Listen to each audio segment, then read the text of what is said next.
ஜொலிக்கும் நட்சத்திரங்களை மறைத்துக் கொண்டு நிகழ்ச்சியின் வெற்றிக்கு கட்டியம் கூறுவதைப் போல மணவிழா மண்டபத்துக்கு வருகின்றவர்களுக்கு பன்னீர் தெளிப்பதைப் போல மழை துளிகளை வாழ்த்து துளிகளாக சிதறவிட்டு ஆயிரம் ஆயிரம் பேர் முத்துக்களை அள்ளித்தரும் முத்துநகர் தூத்துக்குடியில் அலைகடல் புரண்டு வந்த பெருவெள்ளமாக திரண்டிருக்கின்ற இந்த பொதுக்கூட்டத்தில் கதிர் வெடித்து பிளப்பு விழ கடல் கொதித்து சூடாற்ற முழுமைமிகு நிலப்பரப்பின் முதற்பரப்பு தோன்றிவிட நதி வருமுன் மணல் தருமுன் முன்தோன்றி பூத்ததுவும் பதிமதுரை பெருவழியில் பாண்டியர்களை பார்த்ததும் என் உயிரான தமிழே, இந்த மண்ணும் விண்ணும் அலை கடலும் மலைகளும் ஓடும் நதிகளும் நீரோடைகளும் இருக்கின்றவரை இந்த பூமியிலே நிலை கொண்டிருக்கின்ற விருட்சங்கள் வழிவழியாக வளரும் வரை உலக மொழிகளிலேயே மூத்த மொழியான உயர்தனி செம்மொழியாம் செந்தமிழ் மொழி நிலைத்திருக்கும் என்ற சரித்திர பெருமைக்குரிய அந்த மொழி பேசும் மக்களாகிய தமிழ் பெருமக்களின் நலனை அவர்களினுடைய வாழும் தலைமுறை வருங்கால தலைமுறையினுடைய நலனை பாதுகாப்பதற்காக 8 வயதில் காந்தியடிகளின் பேரன் கிருஷ்ணதாஸ் காந்தியினுடைய முன்னிலையில் எனது ஆசிரியர்கள் சட்டபுத்தனும் மாணிக்க வாசகமும் எழுதி தந்த உரையை மனனம் செய்து கொண்டு 10,000 பேருக்கு முன்னால் கடையெழு வள்ளல்களினுடைய ஒவ்வொரு சிறப்பையும் எடுத்துரைத்து அதுபோல நிலங்களை அள்ளி தாரீர் அடிகள் வினோபாவிற்கும் அதற்காக நாடு சுற்றி வருகிற கிருஷ்ணதாஸ் காந்திக்கும் என்று பேசி அன்றைய சுதேசமுத்திரன் இதழில் கலிங்கப்பட்டி கிராமத்தில் காந்தியாரின் பேரனுக்கு முன்னால் ஒரு 8 வயது சிறுவன் பேசினான்.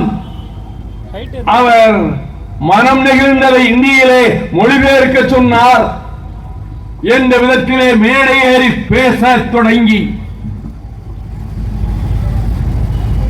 1964 ஆகஸ்ட் 21ஆம் தேதி தலைநகர் சென்னை கோகலே மண்டபத்தில் இந்திய ஆதிக்க எதிர்ப்பு கருத்தரங்கத்தில் பேரறிஞர் அண்ணா அவர்கள் முன்னால் உரையாற்றி அன்று இரவு அண்ணன் எல் கணேசனும் விருதுநகர் சீனிவாசனும் என்னை அண்ணா அவர்கள் இல்லத்துக்கு அழைத்து சென்ற போது,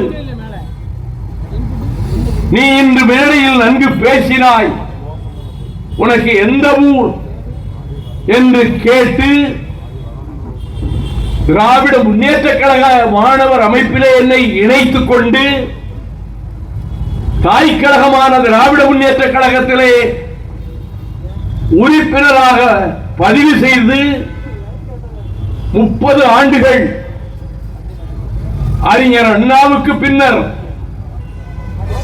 இந்த திராவிட இயக்கத்தினுடைய ஈடு இணையற்ற பாதுகாவலர் என்ற பெருமையோடு எழுத்தில் பேச்சில் அனலை கனலை உணர்ச்சி வெள்ளத்தை வார்த்து தருகிற தலைவராக கள்ளக்குடி போராட்ட சிறைச்சாலையா, அரசியல் சட்ட எரிப்பு போராட்ட சிறைச்சாலையா, முதலமைச்சர் ஆனதற்கு பின்னர் எதிர்க்கட்சி வரிசையில் இருந்த போது மீண்டும் அரசியல் சட்டத்தை எரிக்க முற்பட்டு சிறைச்சாலையிலே கைதி உடை அணிந்தவராக அந்த காராகிரகத்திலே அடைபட்டு கிடந்து சங்க தமிழையும் பல்வேறு இலக்கியங்களையும் குரோவியத்தையும் தென்பாண்டி சிங்கத்தையும் வரிசையாக காவியங்களை படைத்து அழியா புகழ் பெற்று இதயத்தை தந்துவிடு அண்ணா, நான் வரும்போது உன் காலடி மலரிலே அதை வைப்பேர் அண்ணா என்று கவிதாஞ்சலியை அண்ணா மறைந்த மறுநாள் வானொலியிலே தந்த தலைவனும் ராதாபுரம் வீதியிலே சீறி வந்த உளிகண்டு நெஞ்சம் பதைத்து தலைவர் உயிரை காக்க வேண்டும் என்பதற்காக உளி வீசிய செபாஸ்டியனை ஓட ஓட பின்னாலே விரட்டி சென்று அவனை நைய புடைக்க தொடங்கிய வேளையிலே காவல்துறையினர் அவனை சாகடித்து விடாதீர்கள் என்று என் கைகளை பற்றி இழுத்துக் கொண்டு போய் அவனை கைது செய்ய திண்டுக்கல் ரயில் அடியில் மதுரையிலே இருந்து வர வேண்டிய மந்திரி பாண்டியன் துரித வண்டிக்கு வராத காரணத்தால் நான் திண்டுக்கல்லிலே கொடைரோட்டிலே இறங்க வேண்டியவன்.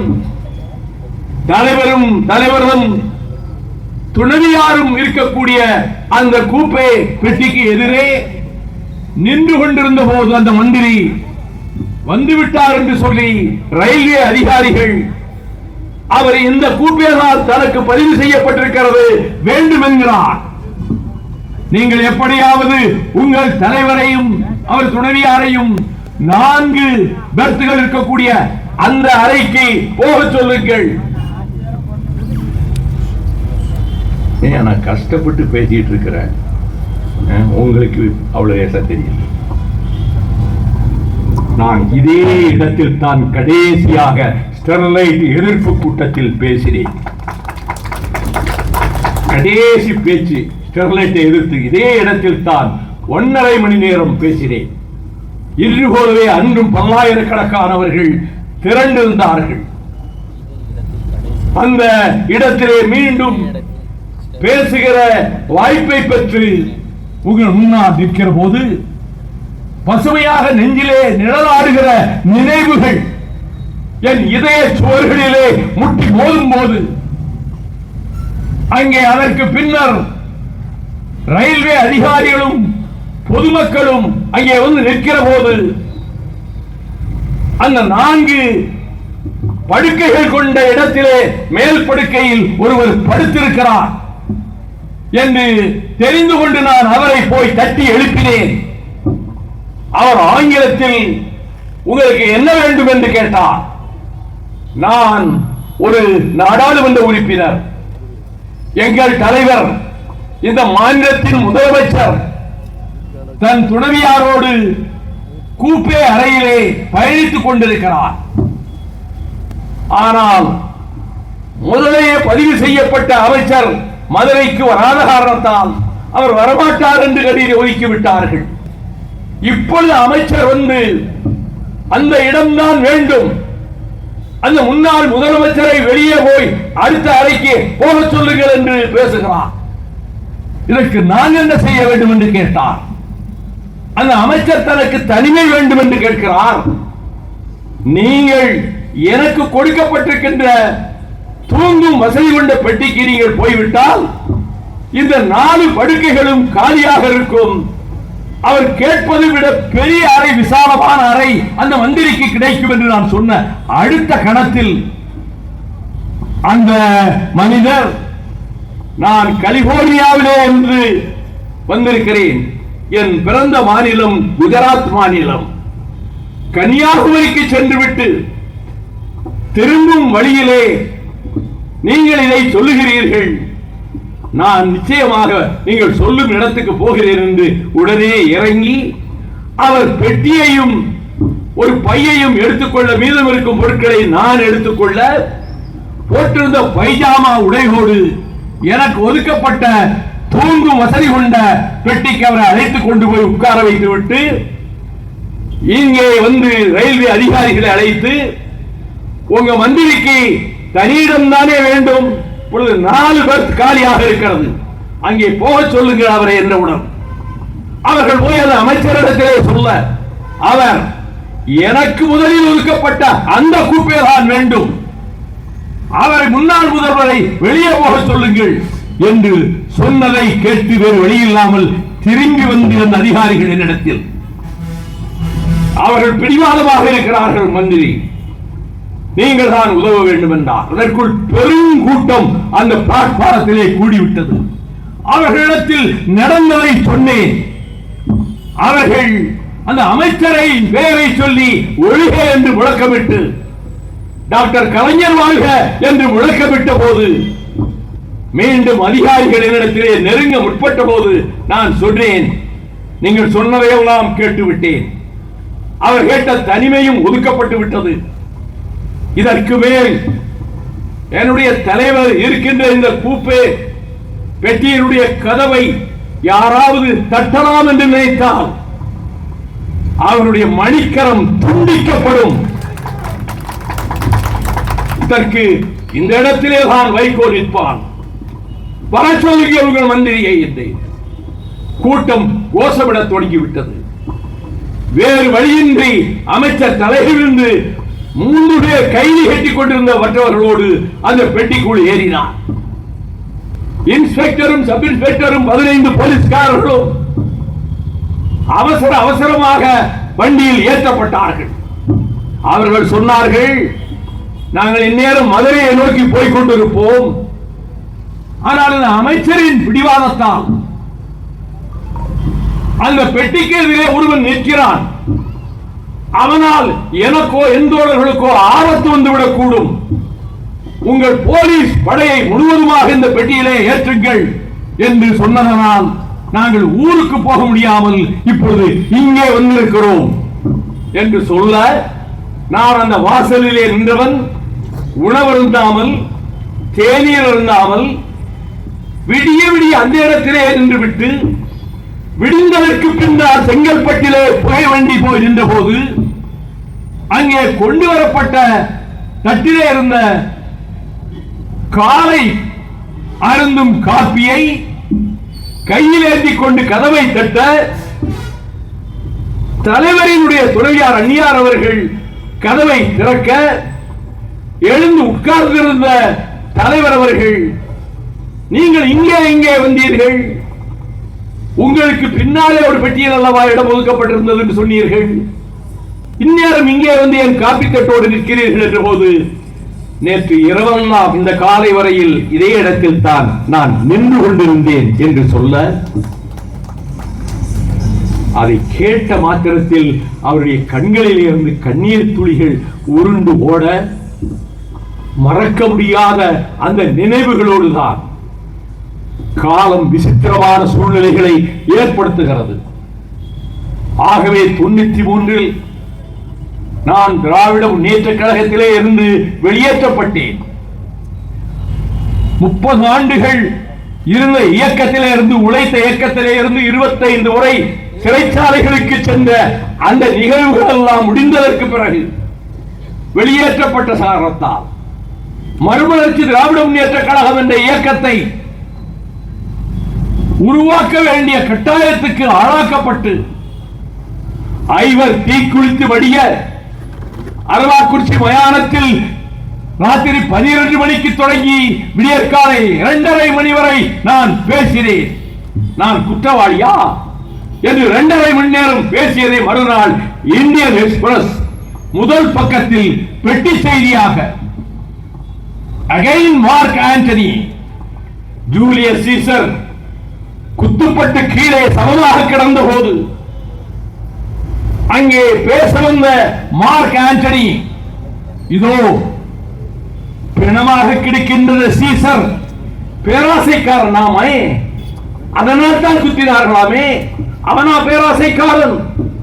லூவர்கால் திருவிழாவிலே அவனுக்கு முடிசூட்ட முயன்ற போது நான் முடிசூடிக் கொள்ள மாட்டேன் என்று மறுதளித்த சீசரா குற்றவாளி. அவன் எழுதி வைத்திருக்கிற உயிலை இதோ என் கையில் வைத்திருக்கிறேன். ஆனால் இதை வாசிக்க மாட்டேன்.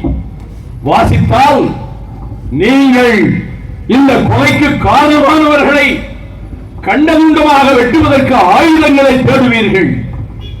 அவர்கள் ஓட வேண்டிய நிலைமை ஏற்படும். எனவே இந்த உயிலை நான் வாசிக்க மாட்டேன் என்று சொல்ல, நீ வாசித்துத்தான் ஆக வேண்டும் என்று அந்த ரோமாபுரி மக்கள் பலத்த கூச்சல் எழுப்ப, அப்பொழுது சொல்லுவான், நான் திரட்டிய செல்வங்கள் அனைத்தையும் இந்த ரோமாபுரி மக்களுக்கு உயிலாக எழுதி வைத்திருக்கிறார். இந்த காகிதத்திலே தோட்டம், துறவுகள், மாளிகைகள், திரட்டிய பொன்கள் அனைத்தையும் ரோமாபுரி மக்களுக்கு எழுதி வைத்திருக்கின்ற இந்த சீசரா உங்களுக்கு துரோகம் செய்கிறவன் என்று அவன் பேசியதை போல அரவாக்குறிச்சி மயானத்திலே மீண்டும் மார்க் ஆண்டனி எழுந்து வந்து பேசியதை போல 2.5 மணி நேரம் நான் பேசினேன் என்று அந்த பத்திரிகை கொஞ்சம் கூட இப்படி பாராட்டுகிறோமே என்று நினைக்காமல் பெட்டி செய்தியாக வெளியிட்டது. அதன் பிறகு 31 ஆண்டுகள் ஓடி மறைந்து விட்டன. நான் மிசா கொட்டடியிலே கைதியாக இருந்த போது, பாளையங்கோட்டை சிறையில் இருந்த போது, தூத்துக்குடியிலே இருந்து என் நினைவு விட்டு பிரியாத சகோதரன் பெரியசாமியும், கவுன்சிலர் ஐயாசாமியும், கேப்டன் நடராஜனும், மாவட்ட செயலாளராக இருந்த கிருஷ்ணனும், ராக்கெட் ரத்தினசாமியும், வேட்டையன் தங்கராஜும், பேச்சாளர் ரத்தினசாமியும் இந்த தூத்துக்குடியில் இருந்துதான் அந்த சிறையிலே என்னோடு இருந்தார்கள். நான் சேலம் ஜெயிலுக்கு மாற்றப்பட்டு அங்கிருந்து நான் விடுதலையானதற்கு பிறகு ஒரு 15 நாட்களில் தூத்துக்குடியிலே பிரம்மாண்டமான ஒரு பொதுக்கூட்டம் திராவிட முன்னேற்ற கழகம் ஏற்பாடு செய்திருந்தது. அதுவரை அவ்வளவு பெரிய கூட்டத்தில் நான் தூத்துக்குடியில் பேசியதில்லை. நெருக்கடி காலத்தில் பேசியிருக்கிறேன் பல இடங்களில். அன்று திரண்ட கூட்டம் கடல் போல திரண்ட கூட்டம். அங்கே நான் 45 நிமிடங்கள் அந்த தூத்துக்குடி கூட்டத்திலே பேசியதை என் வாழ்நாளில் என்றைக்கும் மறக்க முடியாது. அப்படி அந்த சகோதரர்கள் நேசித்த இந்த தூத்துக்குடியில் தான் நான் தொடக்கத்தில் கூறியதை போல தியாக பெருவாழ்வு வாழ்ந்த ஒட்டப்பிடாரம் வீர சிதம்பரம் பிள்ளை ஒரு மராட்டியத்துக்காரன், ஒரு வங்காளி, ஒரு பஞ்சாபி, இந்திய மாநிலத்தில் எவரும் செய்ய முடியாத ஒன்றை ஒரு தன்மான தமிழனாக Britannia rules the waves, Britons will never be the slaves, பிரித்தானியம் உலக கடலை ஆளுகிறது என்று கம்பீரமாக மார்வேற்றிக் கொண்டிருந்த பிரிட்டிஷ் ஏகாதிபத்தியத்தினுடைய கப்பல் கம்பெனியை எதிர்த்து இந்த அலைகடலிலே ராஜேந்திர சோழனுக்கு பின்னால் கப்பலை செலுத்தி சுதேசி கப்பல் கம்பெனிக்கு பாலகங்காதர திலகரின் ஆதரவோடு முழு பணம் செலுத்த முடியாமல் அங்கிருந்தவரிடம் அந்த கப்பலை விலைக்கு வாங்கி கொண்டு வந்து அலைகடலிலே அந்த கப்பலை ஓடச் செய்து தமிழருக்கு பெருமையும் புகழும் தேடித் தந்தவர். கோவை சிறையிலே செக்கிழித்த அந்த செம்மல் கண்ணனூர் சிறைக்கு மலையாளத்துக்கு மாற்றப்பட்டார். கண்ணனூர் சிறையிலே அவர் தனிமையான ஒரு இடத்திலே வைக்கப்பட்டு வாடி வதங்கிக் கொண்டிருந்த நேரத்தில் ஒரு நடுச்சாம வேளையில் மிஸ்டர் பிள்ளை என்ற ஒரு கம்பீர குரல், வெள்ளைக்காரன் குரல் கேட்டு கல்தரையிலே படுத்திருந்த சிதம்பரம் பிள்ளை எழுந்து உட்கார்ந்து, வாட் டு யூ வாண்ட், உனக்கு என்ன வேண்டும் என்று கேட்க, மிஸ்டர் சிதம்பரம் பிள்ளை, உங்களுடைய மாவட்டத்தில் உங்கள் ஊருக்கு பக்கத்திலே இருக்கக்கூடிய மணியாச்சி என்கிற இடத்தில் பொறுப்பு கலெக்டர் ஆஸ்துரையை ஒருவன் சுட்டுக் கொன்று விட்டான். ஏனெனில் அவன் அடிமை தலைகளை தமிழர்களுக்கு பூட்டியவன் என்று அந்த கொடும் செய்தி இப்பொழுதுதான் எங்களுக்கு கிடைத்தது, உன்னிடம் சொல்ல வேண்டும் என்று வந்தேன் என்று சொன்னவுடன் சிதம்பரம் பிள்ளை தன் சுயசரிதை கவிதையில் எழுதுகிறார். நல்லதே நவீன்றாய், நல்லதே நவீன்றாய், நீ வாழ்க என்று அவனை பார்த்து சொல்ல, அவன் அதிர்ச்சியுற்றவனாக, நன்னடத்தைக்காக போடுகிற சில நாட்கள் உனக்கு ஒதுக்கப்படுமே, இந்த வருடம் முதல் அதுவும் உனக்கு கிடையாது என்று சொன்னபோது, போனால் போகட்டும், எத்தனை வருடம் சிறையில் இருப்பேன், இரட்டை ஆயுள் தண்டனை எனக்கு விதிக்கப்பட்டது, அந்தமான் சிறைக்கு அனுப்பப்படுவேன் என்று சொல்லப்பட்டது, அதை பற்றி பொருட்படுத்தாதவன் நான் என்று சிறையை விட்டு வெளியே வருகிற போது வரவேற்க யாரும் வரவில்லை. ஒரே ஒரு மனிதன் தன்னோடு மேடையிலே கர்ஜித்த சுப்பிரமணிய சிவா மாத்திரம் தொழுநோயாளியாக அந்த வாசலிலே வந்து நின்றார். சென்னைக்கு சென்று எண்ணெய் கடை வைத்து பலத்த நட்டமாகி, அதற்கு பிறகு அவருக்கு சன்னத்து, வெள்ளைக்கார நீதிபதி அவருக்கு வழக்கறிஞர் சன்னத்து வழங்க கோயில்பட்டிக்கு வந்து போட்டிருந்த கருப்பு கோட்டு கிழிந்து போன போதும் புதிய கோட்டு வாங்க பணம் இல்லாமல் அந்த கிழிந்த கோட்டை போட்டுக்கொண்டு ஜட்கா வண்டி பிடிக்க காசு இல்லாமல் நடந்தே நீதிமன்றத்துக்கு போய் வந்து கொண்டிருந்த உத்தம தியாகி. தியாகி ஏன் சொல்லுகிறேன், தியாகிகள் வாழ்கிற காலத்தில் பாராட்டுக்கள் வரும், பெருமைகள் வரும், பட்டு சால்வைகள் வரும், மலர் மாலைகள் வரும்.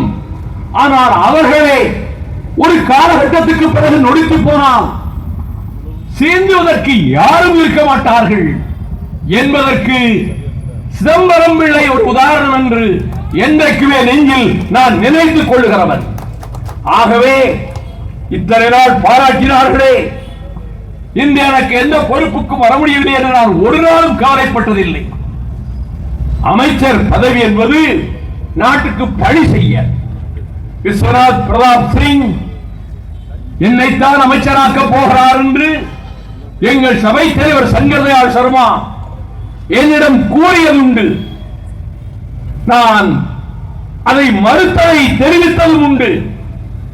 அதன் பிறகு அடல் பிகாரி வாஜ்பாய் நாட்டின் தலைமை அமைச்சரான போது நான் அவரை சந்தித்து அமைச்சரவையிலே எங்கள் கட்சிக்கு இடம் கொடுங்கள் என்று கேட்டபோது, உங்களை கேபினட் மந்திரி ஆக்குகிறேன், நீங்கள் விரும்புகிற இலாக்காவை கேளுங்கள் என்று சொன்னபோது, ஒரு காலம் நான் அமைச்சராக மாட்டேற்கு விருப்பமில்லை, என் சகாக்கள் 2 பேருக்கு அமைச்சர் பதவி கொடுங்கள் என்று சொன்னபோது பதில் சொல்லாமல் 10 நிமிடம் மௌனமாக இருக்க, எல்கே அத்வானியா அந்த கருத்தை ஆமோதித்த இடத்திலே வந்து வற்புறுத்த, நீங்கள் எத்தனை பேர் சொன்னாலும் என் முடிவை மாற்றிக்கொள்ள மாட்டேன் என்று சொல்லி, என் சகாக்கள் 2 பேரில் ஒருவர் கேபினட் அந்தஸ்துள்ள மந்திரியாகவும் இன்னொருவர் நிதி இலாக்காவின் இணை அமைச்சராகவும் பொறுப்பேற்க வைத்த போதும், அதற்கு பின்னர் தேர்தலிலே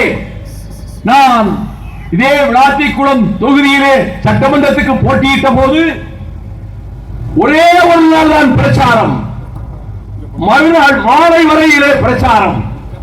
ஆனால் காலையில் வந்து நான் தங்கியிருந்த விவேகம் குருசாமி அவர்கள் இல்லத்திற்கு வந்து ஒரு மார்க்சிஸ்ட் கம்யூனிஸ்டின் கிளை செயலாளர், உங்கள் சுவரட்டிகளை ஒட்டுவதற்காக சென்றவர், உங்களை ஆதரித்து பிரச்சாரம் செய்தவர் லாரியிலே அடிபட்டு இறந்து போனார், அவர் உடல் அவர் கிராமத்து வீட்டிலே வைக்கப்பட்டிருக்கிறது என்று சொன்ன மாத்திரத்தில் 18 கிராமங்களில் நான் செய்ய இருந்த பிரச்சாரத்தை ரத்து செய்துவிட்டு எங்கோ கடைகோடியிலே இருக்கிற அந்த குக்கிராமத்தில் உள்ள மார்க்சிஸ்ட் கம்யூனிஸ்ட் கட்சி தோழரின் எளிய கூரை வீட்டுக்கு சென்று அந்த சடலத்துக்கு மாலை வைத்துவிட்டு பிரச்சாரம் செய்ய வேண்டிய 18 ஊர்களிலும் முடியாமல் போய்விட்டதே என்று கவலைப்படாமல் விளாத்திக்குளம் பேருந்து நிலையத்துக்கு எதிரே வந்து நின்று 10 நிமிடம் பேசிவிட்டு அப்படியே அடுத்த தொகுதிக்கு போய்விட்டேன்.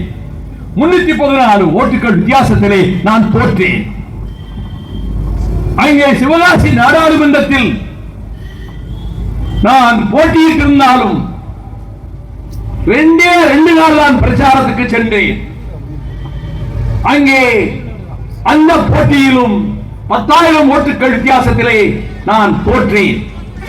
தோழர்கள் வருந்தினார்கள். அவர்களிடம் சொன்னேன், தான் தோற்று காஞ்சிபுரத்தில் பேரறிஞர் அண்ணா அவர்கள் நான் தோற்றால் அல்ல, ஜெருசலத்துக்குள்ளே அன்றைக்கு ரிச்சர்ட் மன்னனை, சிலாவரியின் மன்னன், நீ உள்ளே வரக்கூடாது, உன் பரிவாரங்கள் ஜெருசலத்துக்குள்ளே வரலாம் என்று சொன்னதை தம்பிக்கு கடிதமாக எழுதி தன்னுடைய பரிவாரங்கள் உள்ளே போவதை பார்த்து புன்னகை பூத்தவாறு நின்றாரே ரிச்சர்ட், அதை போல என் தம்பிமார்கள் 50 பேர் சட்டமன்றத்துக்கு போகிறார்கள், நான் பூரித்து புன்னகைத்தவாறு நிற்கிறேன், என் தோல்வியை பற்றி ஒரு தம்பியும் கவலைப்படக்கூடாது என்று அவர் கடிதம் எழுத, அதையே நான் மேடைகளில் சொல்லி எல்லோரும் ஜெயித்து நான் தோற்றால் அதிலே ஒரு பிழையும் இல்லை, அது நல்லதுதான். எல்லோரும் தோற்று நான் ஒருவன் மட்டும் ஜெயித்து போவது என்பது உடன்பாடு இல்லை, அது பொருத்தமாகவும் இல்லை என்று அந்த தேர்தல் முடிந்ததற்கு பிறகு கூட்டங்களிலே நான் பேசி வந்தவன். இன்றைக்கு மீண்டும் இதே மண்ணுக்கு வந்திருக்கிறேன். என்னருமை தூத்துக்குடி வாழ் பெருமக்களே, சுற்று வட்டாரத்தே வாழ்கிற உழவர் பெருங்குடி மக்களே, அரை கடலில் உயிரை பணயமாக வைத்து மீன்பிடிக்க செல்லவும் முத்துக்குளிக்க செல்லவும் வாழ்க்கையை அர்ப்பணித்துக் கொண்டிருக்கக்கூடிய மீனவ சமுதாயத்து பெருமக்களே, இந்த தூத்துக்குடி நகரில் வாழ்கிற வணிக பெருமக்களே, மாணவர் சமுதாயத்தை சேர்ந்தவர்களே, இந்த ஸ்டெர்லைட் ஆலை என்பது நாசமாக்கும் நச்சாலை. இது சுற்றுச்சூழலை நாசமாக்கும் 30 கிலோமீட்டர் சுற்றளவுக்கு விவசாயம் அழிந்துவிடும். அசாக்கா என்ற ஒரு இதே தாமிர உருட்டாலை தொழிற்சாலை அமெரிக்காவிலே தொடங்கப்பட்டு மக்கள் போராட்டத்தால் நீதிமன்றத்திலே கடைசியில் அந்த தொழிற்சாலை மூடப்பட்டு இன்று வரையிலும் அந்த 30 கிலோமீட்டர் தொலைவுக்கு விவசாயம் செய்ய முடியவில்லை. அசார்காவிலே அதை நினைவூட்டி விவசாயம் அழிந்துவிடும், இங்கே நுரையீரல் பாதிக்கப்படும், இந்த விஷப்புகை காற்று பலவிதமான வியாதிகளை நோய்களை கொண்டு வந்து கொடுக்கும், அந்த அழிவுக்கு நாம் அனுமதிக்கலாமா என்று தெருவாக வந்து பேசி மீனவர் சமுதாயத்தில் இந்த ஸ்டெர்லைட்டை எதிர்த்து போராடுவதற்காகவே தன்னை அர்ப்பணித்துக் கொண்ட சகோதரி பேராசிரியை பாத்திமா அவர்களும் மற்ற சகோதரர்களும் உடன் இருக்க இந்த ஸ்டெர்லைட் ஆலையினுடைய கொடுமைகளை பற்றி நீதிமன்றத்திலே மட்டுமல்ல மக்கள் மன்றத்திலும் திரும்ப திரும்ப எடுத்து சொல்லி அந்த போராட்ட காலத்தில் ஒன்றை நினைவூட்டுவதற்காக இப்பொழுது சொல்லுகிறேன். இந்த துண்டுத்தாளிலே அச்சடிக்கப்பட்ட பெயர்களை எல்லாம் நான் வரிசையாக உச்சரிப்பதற்கு 5 நிமிடம் ஆகிவிடும். அவர்கள் உச்சரித்ததாகவே நினைத்துக் கொள்ளட்டும். அற்புதமான உரைகளை செவிமடுத்தீர்கள். என் தம்பிமார்களின் உரையை 81 வயது 81 ஆண்டுகளை கடந்து விட்ட நான் இன்னும் எத்தனை நாட்கள், எத்தனை வாரங்கள், எத்தனை மாதங்கள், எத்தனை வருடங்கள் நான் இந்த மண்ணில் உயிரோடு இருப்பேன் என்று எனக்கு தெரியாது. அது இயற்கை நீதி செய்யக்கூடிய முடிவு, இயற்கையின் முடிவு. ஆனால் இந்த நேரத்தில் நான் சொல்வது, நான் என்னுடைய பொது வாழ்க்கையில் சல்லி காசு எவரிடத்திலும் நான் வாங்கியது கிடையாது. இதை யாரிடம் சொன்னேன்? நரேந்திர மோடியிடம், அமித்ஷாவிடம் சொன்னேன். எப்பொழுது பாரதிய ஜனதா கட்சியோடு உடன்பாடு வைத்துக் கொண்ட பிறகு அதிக இடங்களிலே மோடியினுடைய கட்சி வெற்றி பெற்று அவர் பிரதமராக பொறுப்பேற்க இருக்கிறார் என்ற செய்தி வந்து முன்பு நிதியமைச்சராக இருந்த அருமை நண்பர் எஸ்.எல். சின்ஹா வீட்டிலே நானும் கணேசமூர்த்தியும் உரையாடிக் கொண்டிருந்த வேளையில் வந்த அலைபேசி தொடர்பு அதிர்ச்சியாக இருக்கிறது. நரேந்திர மோடியின் பதவியேற்புக்கு கொலைகார பாவி ராஜபக்சேவை இந்திய அரசு அழைப்பு கொடுத்திருக்கிறது வருவதற்கு. சிங்களவன் கொட்டமடிக்கிறான், தமிழன் தலைகுனிந்து அழுகிறான் என்ற செய்தி வந்தவுடன் நான் அங்கே ராஜஸ்தான் முதலமைச்சரானாரே சகோதரி ராஜி அவர்களிடத்திலே போய் இதை சொல்ல, பிரதமரை உடனே சந்தியுங்கள் கேட்க அவர் குஜராத் போய்விட்டார். காத்திருந்து பாருங்கள் என்றார். நான் இமெயிலிலே மின்னஞ்சலிலே 4 பக்கத்துக்கு ஒரு கடிதத்தை அடுத்த 1 மணி நேரத்தில் நரேந்திர மோடிக்கு அனுப்பி வைத்துவிட்டு நான் இல்லத்தில் இருக்கிறேன். எனக்கு மறுதகவல் வருகிறது. நாளை 3 மணிக்கு குஜராத் பவனத்தில் மிஸ்டர் நரேந்திர மோடியை சந்திப்பதற்கு உங்களுக்கு நேரம் ஒதுக்கப்பட்டிருக்கிறது, வாருங்கள் என்ற தலைப்பு வந்தது. நான் கணேசமூர்த்தியோடு அங்கு சென்றேன். அடுத்த அறைக்குள்ளே வேறு யாரையோ சந்தித்துக் கொண்டிருந்த நரேந்திர மோடி ஓட்டமும் நடையுமாக வந்தார். வந்து கொஞ்சம் தாமதமாகிவிட்டது, ஒரு டெலிகேஷன் வந்திருந்தது என்று சொன்னார். அவர் உட்கார்ந்த மாத்திரத்தில் சொன்னார், மிஸ்டர் வைகோ, உங்களுக்கு ஞாபகம் இருக்கிறதா, குஜராத்திலே ஆலமரத்தடியிலே ஆயிரக்கணக்கான மக்கள் இருந்தபோது உங்களை உரையாற்ற வருமாறு அழைத்த போது நீங்கள் ஒலிபெருக்கிக்கு முன்னால் வந்து நிற்பதற்கு முன்னால் அவர் முரளி மனோகர் ஜோஷி இந்தியில் மொழிபெயர்க்க வேண்டும் என்பதற்காக பக்கத்திலே வந்து நின்ற நேரத்தில், மிஸ்டர் ஜோஷி உங்க இடத்துக்கு போங்கள், I will translate Vaiko's speech in my mother tongue Gujarati language. Gujarati மொழியிலே நான் மொழிபெயர்ப்பேன் என்று மொழிபெயர்த்தது உங்களுக்கு ஞாபகம் இருக்கிறதா என்று கேட்டார். அதை பற்றி இப்போது என்ன பிரச்சனை? அதுதான் நினைவில் பதியக்கூடிய ஒன்றாயிற்றே. நான் அதை பேச இங்கு வரவில்லை.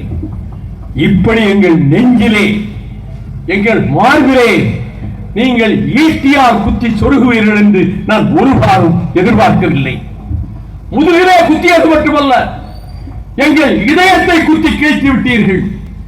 கொலைகார பாவி ராஜபக்சே 1,37,000 தமிழர்களை கொண்டு குவித்தவன், பல்லாயிரக்கணக்கான தமிழ் பெண்களை கற்பழித்து நாசமாக்கி படுகொலை செய்ய காரணமாக இருந்தவன், இசை பிரியா என்ற அந்த யாழ் நங்கையை 16 ராணுவ மிருகங்கள் கற்பழித்து சீரழித்து எப்படி கொன்றோம் என்பதை அவர்கள் வாயாலே சொல்ல கேட்டு சேனல் 4 தொலைக்காட்சி இதை நாங்கள் வெளியிடுவதற்கே தயக்கமாக இருக்கிறது என்று அதை அமெரிக்க பாராளுமன்ற கட்டிடத்திலும் இங்கிலாந்து பாராளுமன்ற கட்டிடத்திலும் அவர்கள் அதை போட்டு காட்ட, அப்படி அந்த கொடுமையை செய்து பல்லாயிரம் பெண்களை நாசமாக்கி கொலை செய்து எங்கள் இனத்தையே வேரோடு அழிக்க முற்பட்ட கொடும் பாவியையா நீங்கள் உங்கள் பதவி பிரமாணத்துக்கு அழைப்பது? நெஞ்சு கொதிக்கிறது. My blood is burning. என் ரத்தம் கொதிக்கிறது. இந்த கொடும் துரோகத்தை நீங்கள் செய்வீர்கள் என்று நான் எதிர்பார்க்கவில்லை என்றவுடன் பக்கத்தில் உட்கார்ந்திருந்த அப்பொழுது வந்து அமர்ந்த அருண் ஜேட்லி, பக்கத்து நாடுகளின் நட்புறவு வேண்டுமே, அதனால் தான் என்றான். Mister Jaitley, keep quiet, don't interfere, you know about me. என்னை பற்றி உனக்கு நன்றாக தெரியும், குறுக்கே பேசாதே. நான் பிரதமரிடம் பேசிக் கொண்டிருக்கிறேன் என்ற போது அமித்ஷா வைத்தகன் வாங்காமல் என்னையே பார்த்துக் கொண்டிருந்தார். அவருக்கு பிறகு பழக்கம் கிடையாது. அப்பொழுது நான் சொன்னேன் நரேந்திர மோடியிடம், நான் அரசியலுக்கு வந்து பல ஆண்டுகள் ஆயிற்று, ஆனால் பொது வாழ்வில் ஓரளவு வசதியான குடும்பத்தில் பிறந்த நான் ஒரு சல்லி காசு இவனை சிங்கிள் பெண்ணி எவரிடத்திலும் கை நீட்டி நான் வாங்கியதில்லை. என் நாணயம், என் நேர்மை, என் உடன் பிறந்த கவசம், கர்ணனின் கவசம் நிலைத்தான் இதிகாசத்திலே தேவேந்திரன் மாறுவேடம் விட்டு வந்து கவச உடையவர்களை அறுத்துக் கொண்டு போனான். ஆனால் கர்ணன் கவசத்தை இழந்திருக்கலாமே தவிர இந்த வைகோ நேர்மை என்னும் கவசத்தை என்றைக்கும் இழக்க மாட்டான் என்று நான் சொல்ல, எதுவும் பேச முடியாத நரேந்திர மோடியிடம் நான் சொன்னேன், உங்கள் கூட்டணி அவனை நீங்கள் வரவழைத்தால் அந்த நிமிடத்திலே நான் முடித்துக் கொண்டு வெளியேறுவேன். அது மட்டுமல்ல, நீங்கள் பதவியேற்கிற நேரத்தில் 1000 தோழர்களை தமிழ்நாட்டிலிருந்து வரவழைத்து கருப்பு கொடிகளோடு வரவழைத்து உங்கள் பதவி பிரமாணத்தை எதிர்த்து பாராளுமன்ற வீதியிலே நான் முழக்க முடிவேன் என்று சொன்ன மாதிரியே அவர் ஒன்றில் பேசாமல் இருக்க நான் வெளியே வந்து தமிழகத்திலே இருந்து வருவதற்கு ஜீவனிடமும் மற்றவர்களிடமும் தகவல் சொல்லி புகை வண்டிகளிலே 850 பேர் புறப்பட்டு வர அங்கே பதவி பிரமாண நாள் என்று காலையில் 10 மணிக்கெல்லாம் ஜந்தர் மந்தருக்கு சென்று அங்கே கருப்பு கொடிகளை ஏந்தியவாறு நான் ஆங்கிலத்தில் முழக்கமிட்டவாறே அவர்கள் எனக்கு பின்தொடர்ந்து முழக்கம் செய்ய பார்லிமெண்ட் போலீஸ் ஸ்டேஷன் வாசலிலே அவர்கள் பேரிகேட் போட்டுகளை தடுத்து ஐஜி முதல் அத்தனை போலீஸ் அதிகாரிகளும் உங்களை கைது செய்கிறோம் என்ற போது ஏற்றுக்கொள்கிறோம் என்று நாங்கள் உள்ளே செல்ல அந்த ஐஜி சொன்னார், உங்களை பற்றி நான் நன்றாக அறிவேன், நீங்கள் துணிச்சல்காரர் மட்டுமல்ல நேர்மையானவர், இந்த நாற்காலிலே உட்கார்ந்து கொள்ளுங்கள், மற்றவர்கள் வேண்டுமானால் வெளியிலே இருக்கட்டும் என்ற போது வேண்டாம், ஒரே ஒரு உதவி செய்யுங்கள். பாராளுமன்றத்திலே பஞ்சாலத்து சிங்கம் பகத்சிங் வெடிகுண்டு வீசிவிட்டு அவனை கைது செய்து கொண்டு வந்து இதே பார்லிமெண்ட் போலீஸ் ஸ்டேஷனில் ஒரு அறையில் அடைத்து வைத்திருந்தார்கள் 2 நாள் என்று நான் படித்திருக்கிறேன். இப்பொழுது வந்து விசாரித்தேன், அந்த அறை கதவு நிரந்தரமாக பூட்டப்பட்டிருக்கிறது, யாரும் உள்ளே போக அனுமதி கிடையாது என்று சொன்னார்கள். அந்த அறையின் கதவுகளை திறக்க சொல்லுங்கள், நான் அந்த மாவீரன் காலடிப்பட்ட மண்ணை தொட்டு பார்க்க வேண்டும் என்று சொன்னவுடன் அந்த ஐஜி உடனே சூப்பரண்டை அழைத்து அந்த அறையை திறந்து விடுங்கள் என்று சொன்னார். திறந்து விட்டார்கள். நான் மட்டும் உள்ளே சென்றேன், மண்டியிட்டு அமர்ந்தேன். இந்த இடத்தில் தானே பகத்சிங் தூக்குமேடை ஏறுவதற்கு முன்னாலும் புரட்சி வாழ்க என்று முழக்கமிட்ட அந்த பகத்சிங் இந்த இடத்தில் தானே 2 நாள் இருந்திருக்கிறான். அவன் மண்ணை தொட்டு கும்பிடுகிறேன். பகத்சிங், உன் உடம்பில் என்ன வீர உணர்ச்சி இருந்ததோ, உன் நாடி நரம்புகளில் எந்த வீர உணர்ச்சி மின்சாரம் போல் பாய்ந்ததோ, அதே வீர உணர்ச்சி என் வாழ்நாளிலும் நான் சாகிற வரைக்கும் எனக்கு இருக்க வேண்டும், அதற்கு நீ அருள் செய்வாயாக என்று சொல்லிவிட்டு வெளியே வந்தேன். அந்த ஒரே நாளில் கூட்டணியை துண்டித்துக் கொண்டு வெளியே வந்தேன். கொள்கைக்காக, லட்சியத்துக்காக பல்லாயிரக்கணக்கான லட்சக்கணக்கான தோழர்கள் அவர்கள் தான் இந்த கட்சியை காப்பாற்றி வருகிறார்கள், நான் அல்ல. லட்சக்கணக்கான இந்த தோழர்கள் எந்த பதவியும் கிடைக்காமல் ஒரு பொதுக்குழு உறுப்பினர் வீட்டுக்கு சென்று 4 லட்சம் தருகிறோம், போட்டி பொதுக்குழு சேலத்துக்கு வாருங்கள் என்று சொன்ன போது 4 லட்சமா 40 லட்சம் கொடுத்தாலும் தீண்ட மாட்டோம் என்று ஏழை குடும்பத்தினர், லட்சம் ரூபாயை கண்ணால் காணாதவர்கள், அவர்களுடைய வீட்டு துணைவியர்கள், தாய்மார்கள் விளக்கமாற்றால் அடிப்போம், மரியாதையாக வெளியே போங்கள் என்று சொல்ல மொத்தம் 65 பேர் சேலம் போட்டி பொதுக்குழுவுக்கு போனார்கள். 1285 பொதுக்குழு உறுப்பினர்கள் என்னோடு தான் இருந்தார்கள். அவர்களால் இந்த கட்சியை காப்பாற்றிய காவல் தெய்வங்கள் இன்னும் காப்பாற்றி வருகிறார்கள். அப்படிப்பட்ட தோழர்களைத்தான் நான் இங்கே பார்க்கிறேன். அவர்கள் மனதில் நம்மை தலைமையேற்று நடத்தி செல்கிறவனுக்கு சுயநலம் இல்லை, அவன் நேர்மையை தவறவிடவில்லை, அவன் கொள்கைக்காக லட்சியத்துக்காக வாழ்கிறான். அவன் நம்மை அழைத்த போது என்னோடு வந்தால் பதவி எம்எல்ஏ ஆகலாம், எம்சி ஆகலாம், எம்பி ஆகலாம், மந்திரி ஆகலாம் என்று கனவிலும் எண்ணி விடாதீர்கள். என்னோடு வந்தால் போராட்ட களங்கள், வேர்வை துளிகள், கண்ணீர் துளிகள், ரத்தமே வேர்வையாக கொட்டுகிற அளவுக்கு களங்கள், இவை மட்டும்தான் என்னோடு வருகிறவர்களுக்கு இருக்கும். அதற்கு சித்தமானவர்கள் மட்டும் என் பின்னால் வாருங்கள், மற்றவர்கள் இருக்கிற இடத்திலேயே இருக்கிற கட்சியிலேயே இருந்து கொள்ளுங்கள் என்று சொன்னேன். டேவிட் திருமண வரவேற்பிலே பாளையங்கோட்டையில் அதை எண்ணி வந்தவர்கள்தான் இந்த மேடையிலே அமர்ந்திருப்பவர்களும் எதிரே இருக்கின்ற தோழர்களும் நாடு பூராவில் இப்படி இருக்கிறார்கள். லட்சியம், கொள்கை, தமிழர் நலன் என்பதற்காக இருக்கிறார்கள். அதனால் தான் நாம் கடைசியாக நாடாளுமன்றத்தில் மாநிலங்களவையில் ஃபேர்வெல் டே ஸ்பீச்சில் பிரியாவிடை கூட்டத்தில் ஓய்வு பெறுகிறவர்கள் பேசுவதற்கு வாய்ப்பு கொடுக்கப்பட்ட போது நான் 4வது நபராக அழைக்கப்பெற்றேன். 7 நிமிடங்கள் பேசினேன். அப்பொழுது சொன்னேன், மகாராணா பிரதாப் சிங் போர்க்களத்திலே தோற்கடிக்கப்பட்ட பிறகும் ஹாட்டிகாட்டிகா யுத்தகலத்திலே அக்பர் படைகளால் அவன் தோற்கடிக்கப்பட்ட போதும், அவன் காடுகளுக்குள்ளே சென்று உணவி வாழ்ந்த போதும் அவன் சொன்னான், till the breads of dry grass available, உலர்ந்த புல்களினால் செய்யப்பட்ட ரொட்டி துண்டுகள் உணவாக கிடைக்கும் வரை, till the time water in streams available, நீரோடைகளிலே ஓடுகிற தண்ணீர் என் தாகத்தை தணிப்பதற்கு கிடைக்கின்ற வரையில், till such time I breathe the air of this atmosphere, இந்த காற்று மண்டலத்திலே உலவுகிற காற்றை நான் சுவாசிக்கிற கடைசி நேரம் வரையிலும் I will raise my sword for the liberation of my motherland, என் தாய் நாட்டை விடுவிக்க நான் உயர்த்திய வாளை கீழே போட மாட்டேன் என்று சொன்னான்.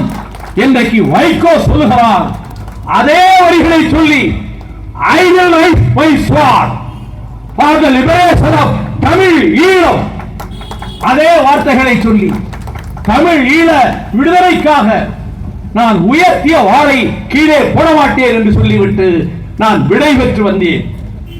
அத்தனை கட்சி தலைவர்களும் we are missing you, உங்களை நாங்கள் இழக்கிறோம், உங்கள் காந்த பேச்சை நாங்கள் இழக்கிறோம் என்று அனைத்து கட்சிகளைச் சேர்ந்த தலைவர்களும் என்னிடம் அன்பை கொட்டினார்கள்.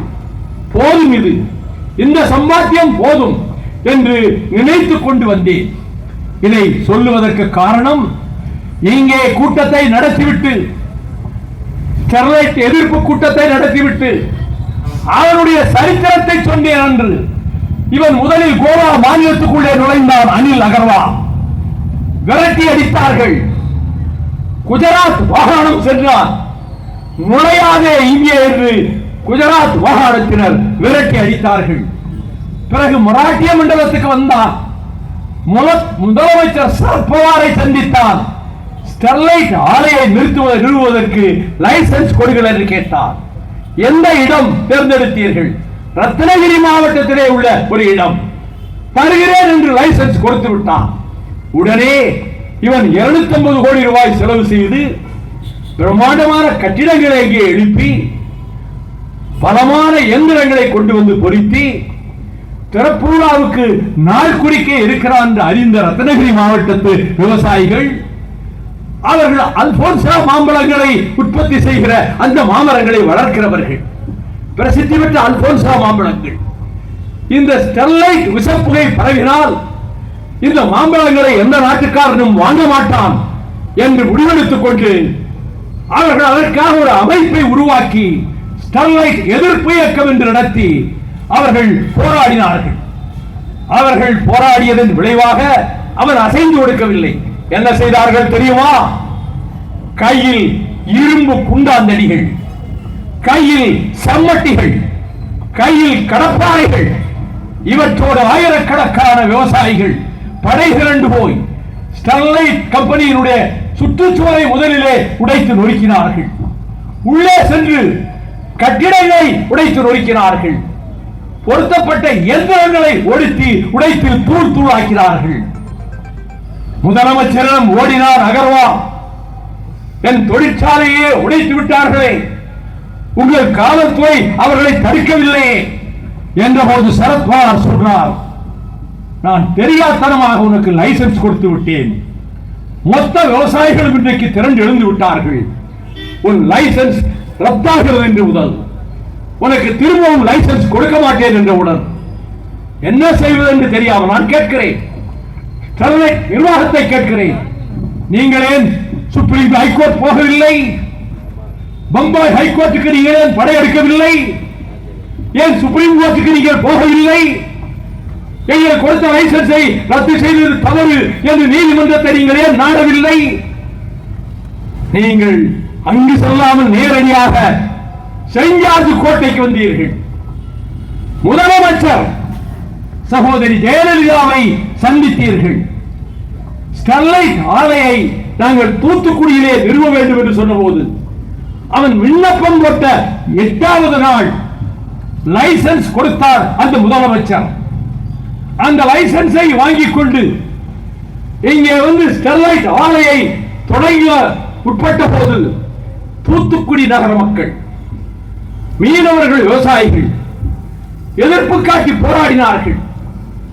அவன் மசியவில்லை. இந்த சந்தர்ப்பத்தில் தான் நான் குருசுவர்ணாந்து சிலைக்கு மாலை அணிவித்து விட்டு 1994 ஆண்டில் பல்லாயிரக்கணக்கான தோழர்களை திரட்டிக் கொண்டு உண்ணா நோன்பு போராட்டம் நடத்தினேன். 94, 95 நடத்தினேன், 96 நடத்தினேன். 96 கருப்பு கொடி ஊர்வலம் என்று இந்த தூத்துக்குடி வீதிகளிலே கருப்பு கொடி ஊர்வலம் தோழர்களை அழைத்துக் கொண்டு சென்றேன். துணை ஆட்சியர் அலுவலகத்தை, ஆர்டிஓ அலுவலகத்தை முற்றுகையிட்டு நாங்கள் கைது செய்யப்பட்டோம். கைது செய்யப்பட்டு மாலை 6 மணிக்குத்தான் எங்களை விடுவித்தார்கள். சஞ்சய் அரோரா இன்றைக்கு இருக்கிற அந்த போலீஸ் அதிகாரி ஹரியானா மாநிலத்தைச் சேர்ந்தவர். அவர் இங்கே டிஐஜியாக இருந்தார்.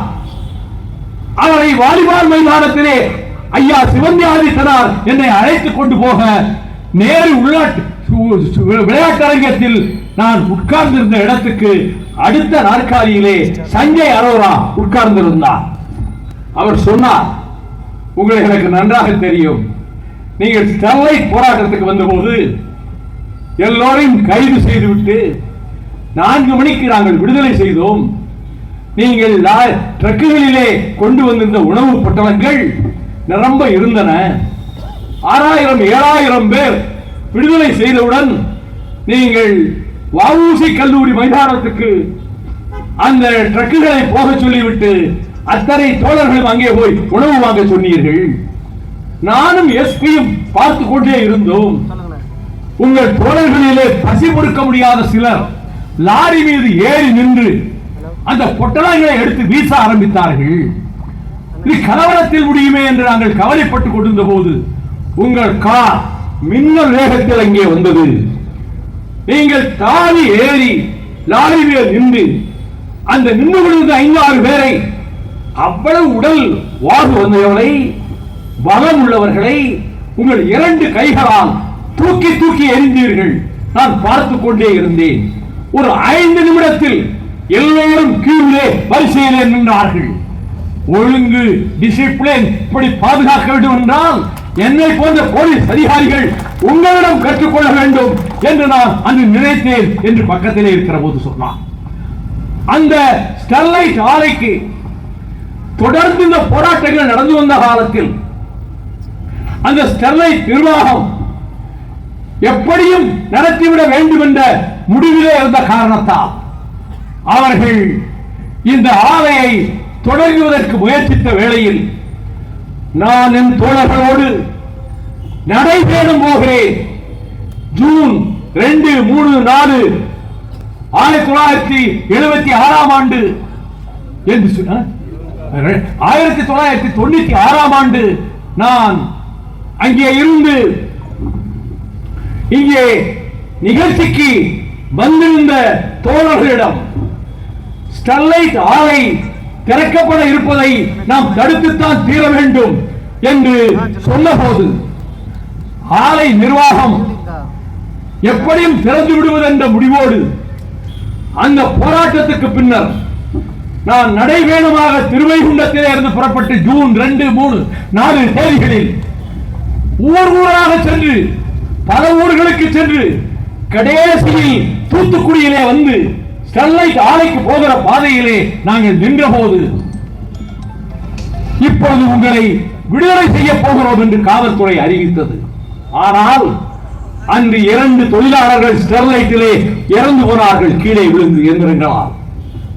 உடனே ஒரு அறிக்கை தந்தார் ஸ்டெர்லைட் நிர்வாகம். இலங்கையிலிருந்து விடுதலை புலிகளை அழைத்துக் கொண்டு வந்து இந்த வைகோ எங்கள் தொழிலாளர்கள் 2 பேர் சாக காரணமாகிவிட்டான் என்று அறிக்கை தந்தார்கள். நான் தஞ்சாவூர் கும்பகோணத்தை நோக்கி போய்க் கொண்டிருக்கிறேன் காரிலே. தஞ்சாவூர் பேருந்து நிலையத்திலே பத்திரிகையை வாங்கி பார்க்கிறேன், தினத்தந்தி பத்திரிகையை. இங்கே அப்பொழுது எஸ்பியாக இருந்த என்னுடைய அருமை நண்பராக நான் என்றும் மதிக்கிறேன் ஜாங்கீர் பத்திரிகைக்காரர்களை எல்லாம் அழைத்தார். இது அப்பட்டமான பொய் ஸ்டெர்லைட்காரன் சொல்வது. இங்கு விடுதலை புலிகள் யாரும் இங்கு வரவில்லை, எந்திரங்களின் கோளாறினால் 2 பேர் இறந்து போனார்கள் என்று மறுப்பு கொடுத்தார். அந்த செய்தியும் தினத்தந்தியிலே பிரசுரிக்கப்பட்டிருந்தது.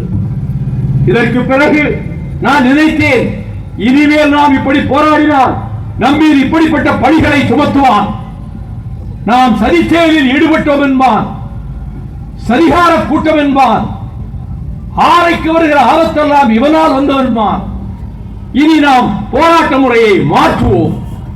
உண்ணாவிரதம் வேண்டாம், மறியல் வேண்டாம், நடைபயணம் வேண்டாம், நீதிமன்றத்தின் கதவுகளை தட்டுவோம் என்று உயர் நீதிமன்றத்திலே நான் 1996 வழக்கு தொடுத்தேன். இந்த நகரத்தின் பிரபலமான வழக்கறிஞர் கிருஷ்ணன் சென்னைக்கு வந்து 4 நாள் தங்கியிருந்து நான் வாதங்களை எப்படி வைக்க வேண்டும் என்று புள்ளி விவரங்களை எனக்கு தந்தார். வாழ்க அந்த பெருமகன் என்று இல்லை. அதற்கு பிறகு நான் நீதிமன்றத்திலே வாதாட சென்ற போது ஸ்டெர்லைட் ஆலையின் சார்பாக இந்தியா புகழ்பெற்ற வழக்கறிஞர் கே வேணுகோபால் வந்திருந்தார். அவர் 4 மணி நேரம் வாதாடினார். நான் high court chief justice Liberhan justice பத்மநாபனுடைய அமர்வில் அந்த 4 நாட்களில் 7 மணி நேரம் உரையாற்றி இருக்கிறேன். அவ்வளவு கிருஷ்ணன் தயாரித்து கொடுத்தது, தேவதாஸ் தயாரித்து கொடுத்தது. அப்பொழுது ஒரு கட்டத்தில் நான் சொன்னேன், நான் நேர்மைக்காக வாழ்கிறேன், லட்சியங்களுக்காக வாழ்கிறேன், காசு பணத்துக்கு நான் ஆசைப்படவில்லை என்றவுடன் சீஃப் ஜஸ்டிஸ் லிபரான், உங்கள் நேர்மைக்கும் நாணயத்துக்கும் எவரும் நற்சான்றிதழ் தர வேண்டிய அவசியமில்லை. We know, the whole world knows. உலகமே தெரியும் உங்கள் நேர்மையை பற்றி, நாங்களும் அறிவோம், அதை பற்றி நீங்கள் கவலைப்பட வேண்டாம் என்று அந்த நீதிமன்றத்தில் சொன்னார். அந்த பத்மநாபனுடைய உறவினர் வீட்டு கல்யாண வரவேற்புக்கு நான் பக்கத்து கிராமம் என்ற முறையிலே சென்றிருந்தேன். மறுநாள் ஸ்டெர்லைட் நிர்வாகம் சுப்ரீம் கோர்ட்டுக்கு தந்தி அனுப்பியது. இந்த அமர்விலே இருக்கக்கூடிய justice Padmanabhan is related to Vaiko, ஆகவே இந்த வழக்கை இந்த அமர்விலிருந்து மாற்ற வேண்டும் என்று சுப்ரீம் கோர்ட்டுக்கு தந்தி கொடுத்தார். சுப்ரீம் கோர்ட் அதை தூக்கி குப்பையிலே போட்டது அந்த தந்தியை. ஆனால் ஜஸ்டிஸ் பத்மநாபன் சொன்னார் ஓபன் கோர்ட்ல, என்னுடைய நேர்மையை சந்தேகித்து தந்தி அனுப்பி இருக்கிறார்கள், இனி ஒரு நிமிடம் இந்த அமர்விலே நான் அமர மாட்டேன், நான் வெளியேறுகிறேன் என்றார். சீஃப் ஜஸ்டிஸ் ஒன்றும் செய்ய முடியவில்லை. லிபரான் அந்த வழக்கு அந்த அமர்விலிருந்து ஜஸ்டிஸ் கற்பகநாயகம், ஜஸ்டிஸ் மிஸ்ரா அமர்வுக்கு சென்றது. அங்கும் 2 மணி நேரம் வாதாடினேன், பயனில்லை. ஸ்டெர்லைட் ஆலை இயங்குவதற்கு அந்த அமர்வு, நீதிமன்ற அமர்வு அனுமதி கொடுத்தது. இதன் பிறகு தீர்ப்பாயத்துக்கு சென்றேன், பசுமை தீர்ப்பாயத்துக்கு. சொக்கலிங்கம் அது நீதிபதியாக இருந்தார். நான் வாதங்களை 1.5 மணி நேரம் அடுக்கும் போது அவர் சொன்னார், யார் பேசினாரும் குறுக்கிடுவது எனக்கு வழக்கம், உங்கள் பேச்சுக்களை தூரத்தில் இருந்து கேட்டிருக்கிறேன் ஒரு காலத்தில், நான் குறுக்கிட்டால் உங்கள் பேச்சு தடைபட்டு போகும் என்பதனால் நான் குறுக்கிடவே இல்லை என்றார். நான் ரொம்ப மகிழ்ச்சியாக இருந்தேன். மறுநாள் அதே ட்ரிபியூனலுக்கு போனேன். வாடிய முகத்தோடு சொக்கலிங்கம் சொன்னார், வருத்தத்தோடு சொல்கிறேன், நேற்று இரவு தகவல் வந்தது, இந்த வழக்கு இந்த பசுமை தீர்ப்பாயத்திலிருந்து மாற்றப்பட்டு டெல்லி தலைமை பசுமை தீர்ப்பாயத்துக்கு அங்கே மாற்றப்பட்டு விட்டது என்று சொல்லி ஒரு நிமிடம் கவலையோடு நின்றுவிட்டு உட்கார்ந்து விட்டார். நான் டெல்லி தீர்ப்பாயத்துக்கு சென்றேன். அங்கே நீதிபதி யார் தெரியுமா? ஜஸ்டிஸ் சுதந்திரகுமார். சுப்ரீம் கோர்ட் ஜட்ஜாக இருந்து ஓய்வு பெற்ற 1 மணி நேரத்திற்குள் அவரை பசுமை தீர்ப்பாயத்தினுடைய தலைமை நீதிபதியாக அரசாங்கம் அறிவித்திருந்த அளவுக்கு செல்வாக்கு மிக்கவர். அது என்ன செல்வாக்கு? என்னை பார்த்த மாத்திரத்திலே எரிச்சல் பட்டார். எல்லோரையும் பேச அனுமதிப்பார் அரிமா சுந்தரம் தீர்ப்பாயத்தில். ஆனால் நான் எழுந்தால் டோன்ட் அலோவ் ஹிம், அவரை பேச அனுமதிக்காதீர்கள் என்று கூச்சலிடுவார். இது வழக்கமாக நடந்து கொண்டிருந்தது. நான் அரிமா சுந்தரம் நல்ல நண்பர், அவரிடம் போய் கேட்டேன், மார்க்சிஸ்ட் கட்சிக்கு நீங்கள் தடை சொல்லவில்லை, வேறு எந்த வழக்காடுபவர்களுக்கும் தடை சொல்லவில்லை, என்னை மட்டும் ஏன் பேசக்கூடாது என்று தடுக்கிறீர்கள் நீதிமன்றத்தில் என்றேன். அது ஸ்டெர்லைட் நிர்வாக மேலிடத்தின் உத்தரவு, நான் என்ன செய்ய முடியும்? ஆக என்னை பேச விடவில்லை என்றார். பிறகு ரிட் மனு சுப்ரீம் கோர்ட்டுக்கு போனது. பார்லிமென்ட் ஹாரிங்டன் நாரிமன்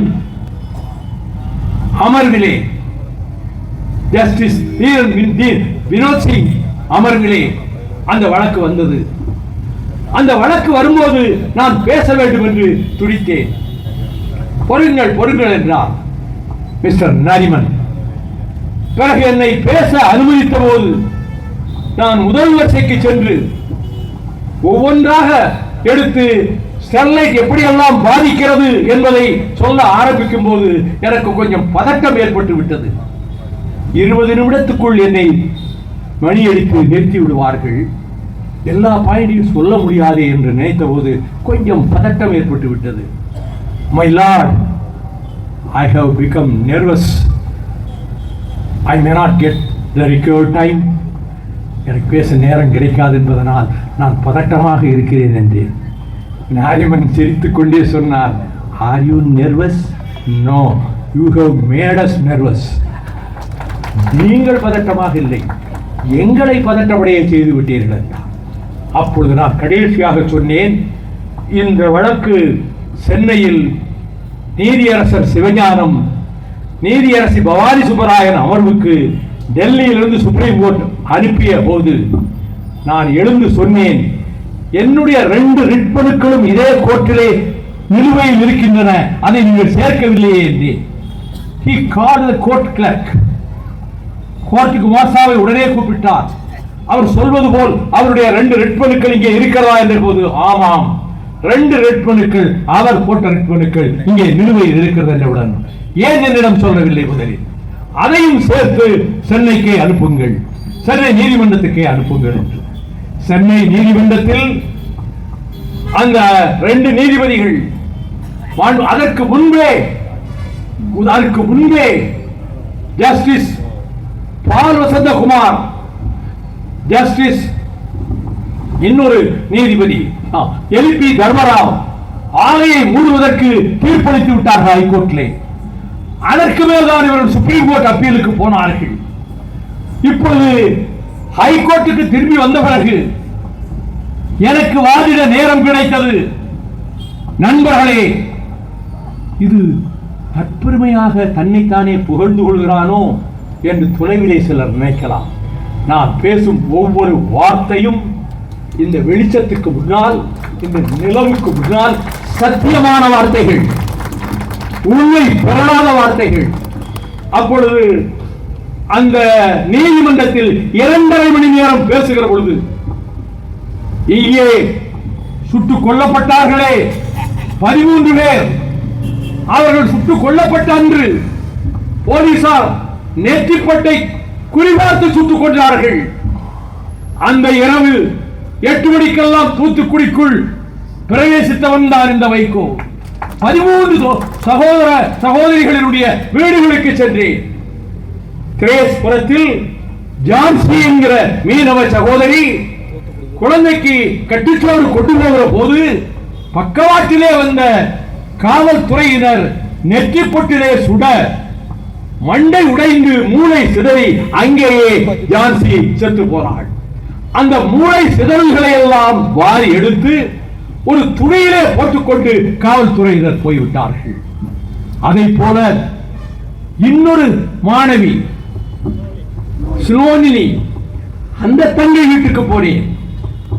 சுவரில் முட்டி மோதிக்கொண்ட ஒரு தாயும் தந்தையும் உடன் பிறந்தவர்களும் இந்த பச்சை மண்ணை இப்படி கொண்டுட்டாங்களே, மண்டை சிதறி போச்சே, என் மகன் என்ன பாவம் செஞ்சா, கேட்க நாரியே இல்லையா என்று கதறினார்கள்.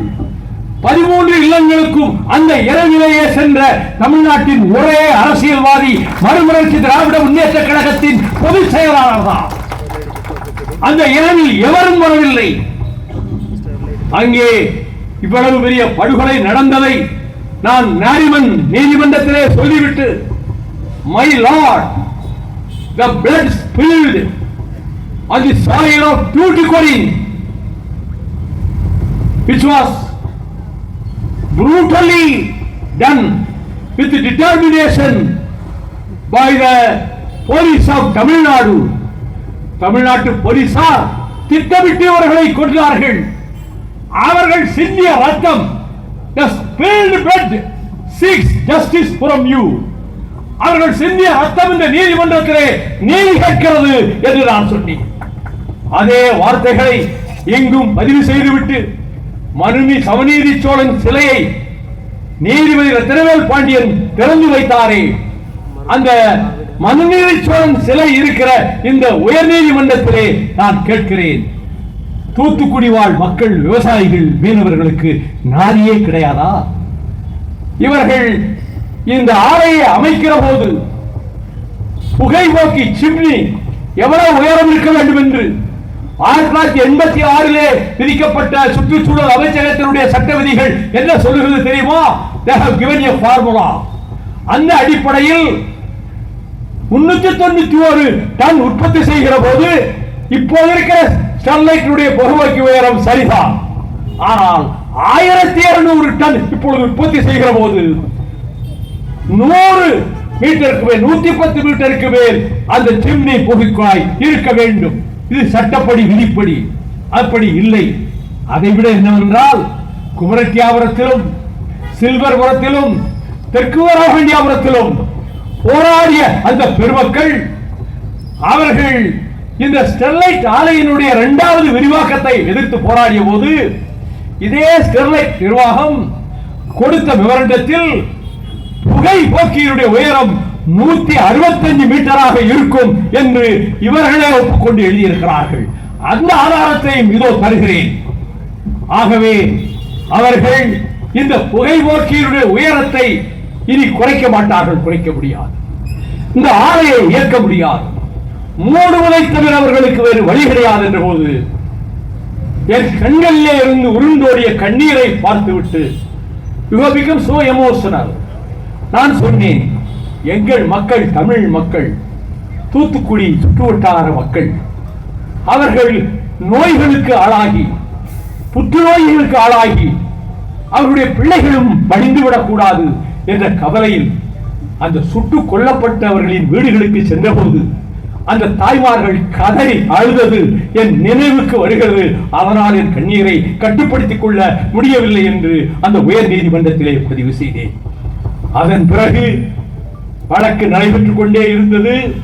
ஆனால் இறுதியாக தீர்ப்பு ஸ்டெர்லைட் ஆலையை நிரந்தரமாக மூட வேண்டும் என்று நீதிபதி சிவஞானமும் நீதியரசி பவானி சுப்பராயனும் தீர்ப்பு வழங்கினார்கள். அந்த தீர்ப்பை எதிர்த்து ஸ்டெர்லைட் ஒன்றும் செய்ய முடியவில்லை. இப்பொழுது மக்களை திரட்டுகிறோம் என்ற பெயரில் கேவலம் அனில் அகர்வால் உலக கோடீஸ்வரர்களில் ஒருவன், அவன் விமான நிலையத்தினுடைய ஓய்வறையிலே உட்கார்ந்திருந்த எனக்கு எதிர் சோபாவிலே அவரும் அவரது மனைவியும் உட்கார்ந்திருந்தார்கள். எனக்கு யார் என்று தெரியாது. அப்பொழுது சொன்னார், my dear friend, you should become the chief minister of Tamil Nadu. Then only industry can flourish. நீங்கள் இந்த தமிழ்நாட்டுக்கு முதலமைச்சராக வேண்டும், அப்பொழுதுதான் தொழில் இந்த மாநிலத்தில் வளரும் என்றார். எம்பி ஆவதற்கே நமக்கு வாய்ப்பில்லை, நம்மை முதலமைச்சராக வேண்டும் என்று 10 டன் ஐஸ் கட்டியை நம் தலையிலே வைக்கிற இவன் யார்?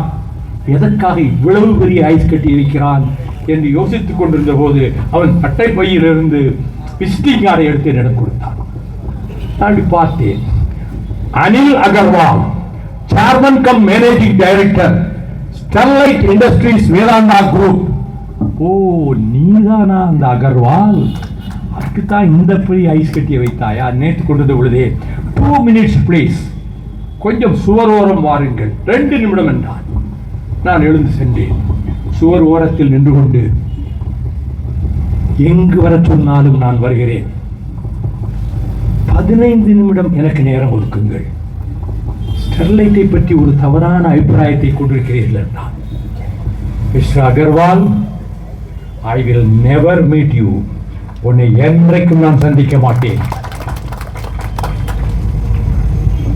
உலகத்தில் நீ பல பேரை விலை பேசி வாங்கியிருக்கலாம், இந்த வைகோவை விலை பேசி வாங்க முடியாது.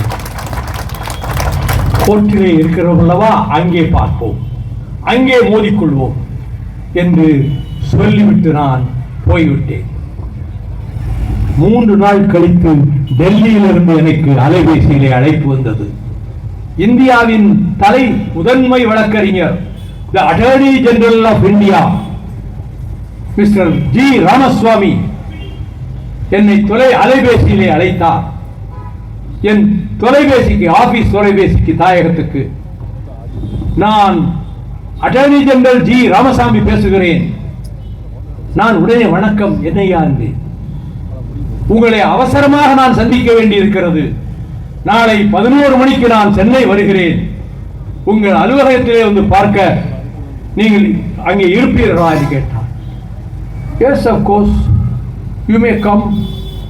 நான் இருக்கிறேன் என்று மறுநாள் 11 மணிக்கு தாயகத்தில் அறையில் நாற்காலி உட்கார்ந்திருக்கிறேன். Attorney general mister G Rao அங்கே வந்தார். நான் எழுந்து நின்று கும்பிட்டேன். ஐயா உட்காருங்கள், தேநீர் சாப்பிடுகிறீர்களா என்று கேட்டேன். ஓகே என்றார். நான் உடனே தேநீரை கொண்டு வர சொல்லி அவரிடம் பருக கொடுத்து விட்டு, என்ன விஷயமாக இவ்வளவு அவசரமாக என்னை பார்க்க வந்திருக்கிறீர்கள்? இந்தியாவினுடைய முதன்மை வக்கீல், நீங்கள் ஸ்டெர்லைட்டை பற்றி ஒரு தப்பு அபிப்பிராயம் வைத்திருக்கிறீர்கள். அதனுடைய உரிமையாளர் அனில் அகர்வால் உங்களை ஒரு 15 நிமிடம் சந்திக்க வேண்டும் என்று விரும்புகிறார். என்றைக்கு எந்த இடத்துக்கு வர வேண்டும் என்று சொல்கிறீர்களோ அங்கே அகர்வால் வருவார் என்று சொன்னவுடன், mister GR, you have come to wrong place. ரொம்ப தப்பான இடத்துக்கு வந்திருக்கீங்க. I will never meet that Agarwal. நீங்கள் இவ்வளவு சிரமப்பட்டு டெல்லியிலிருந்து இதற்கு வர வேண்டியதில்லை. நீங்கள் உங்கள் நேரத்தை வீணாக்க வேண்டாம், என்னுடைய நேரத்தையும் நீங்கள் வீணாக்க வேண்டாம். நீங்கள் விரைவில் விடைபெற்றுக் கொள்வது நல்லது என்றேன். முகத்தை தொங்க போட்டுக் கொண்டவராக அட்டர்னி ஜெனரல் எழுந்து வெளியே சென்றார். இதுவும் நடந்தது. இதையும் நான் பதிவு செய்திருக்கிறேன். இத்தனை முயற்சிகளை மேற்கொண்டவர் ஏன் சாதாரண மக்களை, அன்றாடங்காட்சிகளை, 4 ஏக்கர் 5 ஏக்கர் விவசாயம் வைத்துக் கொண்டு நல்ல வருமானமின்றி கைக்கும் வாய்க்கும் எட்டவில்லை என்று கவலைப்படுகிற வேளாண் பெருங்குடி மக்களை அலைகடலில் பயணம் செய்கிற போது திரும்பி வந்தால்தான் உயிரோடு, இல்லையே கடலிலேயே மரணம் என்று போராடி கொண்டிருக்கிற மீனவர்களை, தொழிலாளர் தோழர்களை ஆசை ஊட்டி நேசமுடன் இருப்பதாக காட்டி கரன்சி நோட்டு கட்டுக்களை வாரி இறைத்து இந்த தூத்துக்குடியிலே நாள் தவறாமல் போராட்டம். தூத்துக்குடி மண்ணே, வீர சிதம்பரம் உலவிய பூமியே, உலகத்தில் எதற்கும் அஞ்சாத மாவீரனாக ஒருவன் இருக்கிறான். அவன் தான் திராவிடத்தின் ஜனாதிபதி கே சாமி என்று தந்தை பெரியாரால் பாராட்டப்பட்டவன்.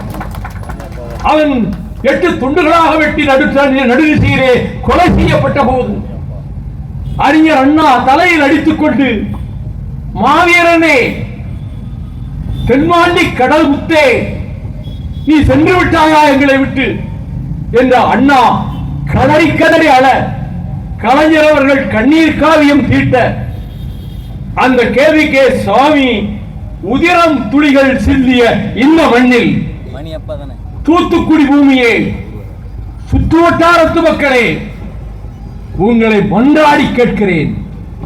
எனக்காக அல்ல, நான் பெயர் பெறுவதற்காக அல்ல. நான் என்ன பெயரை புதிதாக பெற்றுவிடப் போகிறேன்? என் வாழ்க்கையின் அந்திம காலத்திலே நான் இருக்கிறேன். உங்களை கையெடுத்து கும்பிட்டு கேட்கிறேன், இடம் கொடுத்து விடாதீர்கள். ஸ்டெர்லைட் நுழைவதற்கு இடம் கொடுத்து விடாதீர்கள். தனிப்பட்ட சுயநலம் எதுவும் எனக்கு இல்லை. ஆனால் இந்த பூமியும் இதை சுற்றி இருக்கிற 40 தொலைவும் பாழாகி போகுமே. அதாவது கடற்கரையிலிருந்து 25 கிலோமீட்டருக்கு அப்பால் தான் தொழிற்சாலை அமைக்க வேண்டும் என்று சுற்றுப்புற சூழல் சட்ட விதிகள் சொல்லுகிறது. ஆனால் இங்கே இருக்கக்கூடிய வான்தீவு, கசரர், அதை போல தீவு, தீவுகள் எல்லாம் 8 கிலோமீட்டர் 9 கிலோமீட்டர்ல இருக்கிறது. கடற்கரையில் இருந்து 25 கிலோமீட்டருக்கு அப்பால் தான் ஆலை அமைய வேண்டும் என்ற விதியை தகர்த்து 15 கிலோமீட்டருக்கு உள்ளேயே பல தீவுகள் இருக்க இந்த ஆலையை திறக்க எப்படி அந்த அரசு அன்றைக்கு அனுமதி கொடுத்தது? இன்னும் சொல்லுவேன், இந்த தீவுகள் மட்டுமல்ல, ஆலையில் 250 மீட்டர் அகலத்துக்கு கிரீன் பெல்ட், பசுமை அடர்த்தி அமைக்கப்பட வேண்டும் என்றிருந்த அந்த விதியை தளர்த்தி ஒரே வாரத்தில் அமைச்சரவை அணுகி 250 மீட்டர் என்பதை 25 மீட்டராக மாற்றி உலக மகா யோக்கியத்தனம். 250 மீட்டர் கிரீன் பெல்ட் இருக்க வேண்டியதை 25 மீட்டர் இருந்தால் போதும் என்று மாற்றி இவ்வளவும் செய்துவிட்டு இன்றைக்கு மீண்டும் இதை திறக்க வேண்டும் என்று முயற்சிக்கிறாயே. இந்த தமிழகம், இந்த வீர பூமி, இந்த தியாக பூமி, அதை அனுமதிக்க கூடாது. எனக்காக நான் கேட்கவில்லை. இதனால் எனக்கு என்ன, நான் இதன் ஆதாயம் தேடுகிறேனா? இல்லை, நான் பெரியாரின் கொள்கை வழி வந்தவன். I am a real Periyarist. நான் அறிஞர் அண்ணா வழி வந்தவன். அண்ணாவினுடைய தம்பிமார்களில் ஒருவன், முத்தமிழ் அறிஞர் டாக்டர் கலைஞர் அவர்களால் 25 ஆண்டுகள் வார்ப்பிக்கப்பட்டவன்.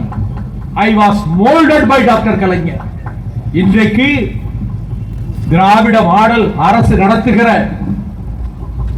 ஆர்வீர் சகோதரர் மாண்புமிகு தளபதி ஸ்டாலினுடைய ஆட்சி எல்லா தரப்பினராலும் போற்றப்படுகிற, மதிக்கப்படுகிற, புகழப்படுகிற அந்த ஆட்சி மற்ற மாநிலங்கள் எல்லாம் நாம் தமிழ்நாட்டை பின்பற்ற வேண்டும் என்ற முடிவுக்கு வருகிற அளவுக்கு சீரிய நிர்வாகத்தை தருகிற, எல்லா தரப்பினருக்கும் கட்சி வித்தியாசம் பார்க்காமல், ஜாதி மத வேறுபாடு பார்க்காமல் நல்லாட்சி நடத்தி கொண்டிருக்கின்ற தளபதி ஸ்டாலின் அவர்களினுடைய ஆட்சி 2026 தேர்தலுக்கு பின்னரும் அந்த ஆட்சியே தமிழகத்திலே மலரும், மலர வேண்டும்.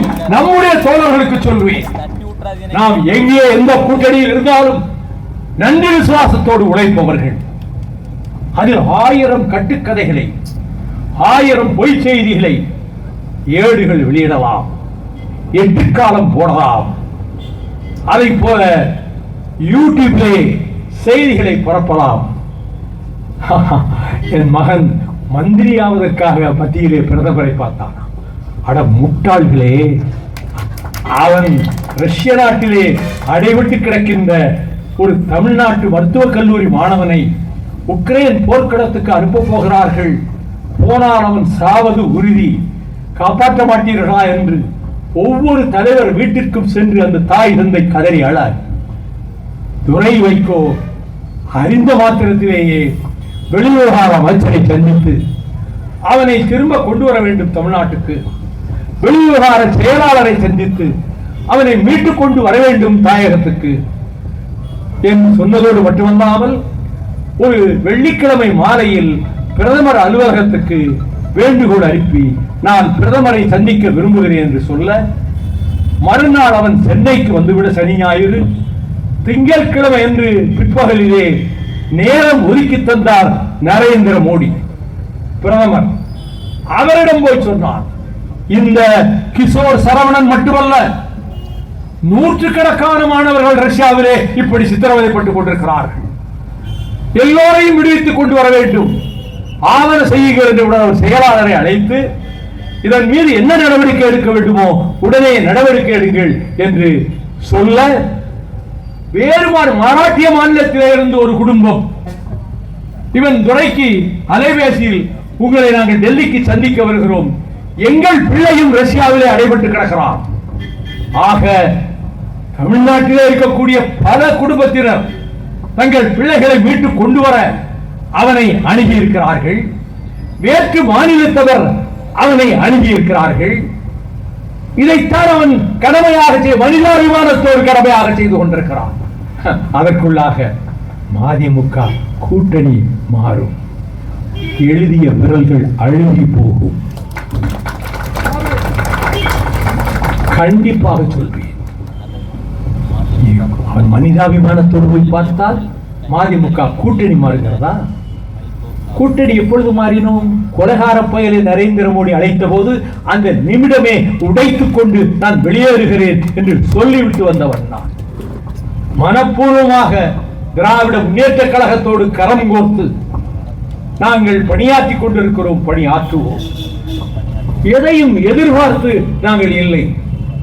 என்னுடைய சகாக்கள் தன்னலமற்ற வீர திலகங்கள், தியாக ரத்தினங்கள். அவர்களால் இந்த கட்சி காப்பாற்றப்படுகிறது. அவர்களால் இந்த இயக்கம் போற்றப்படுகிறது. அந்த தோழர்கள்தான் என்னுடைய வணக்கத்துக்குரிய காவல் தெய்வங்கள். மறுமலர்ச்சி திராவிட முன்னேற்ற கழகத்தின் பொதுக்குழு செயற்குழு உறுப்பினர்கள், மாநில மண்டல நகர பேரூர் சிற்றூர் நிர்வாகிகள் இந்த கட்சியின் காவல் தெய்வங்கள். ஆகவே எத்தனை சீட்டு கிடைக்கும், எத்தனை சீட்டிலே ஜெயிக்க முடியும் என்று கணக்கு போட்டுக் கொண்டு இங்கே நாங்கள் கூட்டணியிலே உட்கார்ந்திருக்கவில்லை. நாங்கள் இதய சுத்தியோடு ஒரு கூட்டணி கட்சி செய்ய வேண்டிய கடமைகளை செய்து கொண்டு இந்த நாள் வரையிலும் ஒரு சொல் இந்த அரசை பற்றி நான் விமர்சித்தது கிடையாது. ஏன்? கூட்டணியிலே இருக்கிறோம். அந்த கூட்டணி தர்மத்தை பாதுகாப்போம் என்ற உணர்வோடு இருக்கிறேன். அரசியலுக்கு வந்து 62 ஆண்டுகள் ஓடி மறைந்து விட்டன. நான் தொடக்கத்திலே சொன்னதை போல மிஞ்சி இருக்கிற வருடங்கள் எத்தனை என்று எனக்கு தெரியாது. ஆனால் என் மரணத்துக்கு பின்னும் வரலாறு எழுதப்படுகிற போது ஒரு வரியாவது என்னை பற்றி அந்த வரலாறு எழுதும் என்ற நம்பிக்கையோடு இயற்கைக்கு நன்றி தெரிவிக்கிறேன். நான் வருகிற போது கருமேகங்கள் வானத்து தாரகைகளை நட்சத்திரங்களை மறைத்துக் கொண்டிருந்தன. இயற்கை தாயே, ரொம்ப நாட்களுக்கு பிறகு தோழர்கள் அருமையாக ஏற்பாடு செய்திருக்கிற ஒரு கூட்டத்துக்கு வந்திருக்கிறேன். பத்திரிகை நிருபர்களும் நிறைய வந்திருக்கிறார்கள். மழையை பொழிந்து விடாதே, கூட்டம் கலைந்து போகும். கூட்டம் பிசுபிசுத்தது. வைகோ தோற்ற முகத்தோடு வாடிப்போனான் என்று இந்த ஸ்டெர்லைட் வட்டாரம் தெருவிலே நின்று கட்டி முழக்கும். அதற்கு இடம் கொடுக்காமல் எந்த நேரம் வரையிலும் ஒத்துழைத்த இயற்கை தாயே, உன்னை வணங்குகிறேன். நிலா தெரிகிறது, முழு நிலா வானத்திலே தெரிகிறது. என் இதயத்திலும் இந்த கூட்டத்தில் இவ்வளவு நேரம் அமர்ந்திருந்து பொறுமையாக கேட்ட பத்திரிகையாளர்களுக்கும் தொலைக்காட்சியாளர்களுக்கும் வந்திருக்கின்ற சகோதர சகோதரிகளுக்கும் என் மனமார்ந்த நன்றியை தெரிவிக்கிறேன். வாழ்க தந்தை பெரியார் புகழ், வாழ்க பேரறிஞர் அண்ணா புகழ், வாழ்க முத்தமிழறிஞர் டாக்டர் கலைஞர் புகழ், வெல்க திராவிட இயக்கம். நன்றி, வணக்கம்.